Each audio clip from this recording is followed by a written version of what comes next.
Me vështirësi po i ngjet shkallët. E më pas këtij të mëshuari duhet të mbahet në këta hekura për të arritur deri tek stacioni aktual i autobusit në Xhamia Llapit në Prishtinë. Sikurse ky mbi hekurull deri tek kjo ndalesë për pritje ndalen qindra udhëtar të Podujevës, që prej ndërrimit të stacionit disa ditë më parë. Ankesat për këtë stacion qytetarët i kanë të shumta, madje thonë që po ndihen të rrezikuar për shkak të hapësirës që e quajnë jo adekuate. Se përse këtu, për dhe për shkollë, kjerë shumë, për shpi bjera i smije, da e qështu se. Për momentin vendi është kështu ku jem, mi shinat trenit, ankesa ha çdo ditë po kem normal. Kritika për stacionin e Llapjanëve kanë edhe nga opozita, ani pse u vlerësua zhvendosja e stacionit.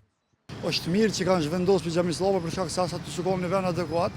Pas këtu mendoj që është në vend hale më i keq për faktin se është në një farë rrugë pa rrugë, në kuptimin e saj që këtu nuk ka stacion. Mendoj që do të jetë në vend më përshtatshëm. E nga komuna e Prishtinës thonë se kjo nuk ka qenë zgjidhja më e mirë, por se nuk është e përhershme.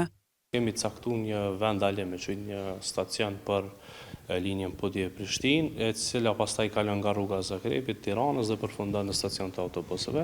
Kemi pa edhe nga tereni që nuk është më e mira dhe adekuatja, prandaj kemi marrë dhe ankesat menjashme edhe nga qytetarë dhe nga vetë autobusët që i menaxhojnë për këta operator, kështu që do të rishikojmë ndoshta që në atë perimetër, në atë pjesë diku ku ka më shumë hapësirë, më shumë me qujtë rrugë, ku mund ndalen autobusët më lehtë.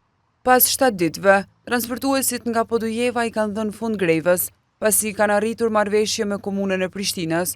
Greva e transportuesve kishte filluar si reagim ndaj një vendimi të komunës që ndalon futjen e autobusëve ndërurban brenda qytetit të Prishtinës.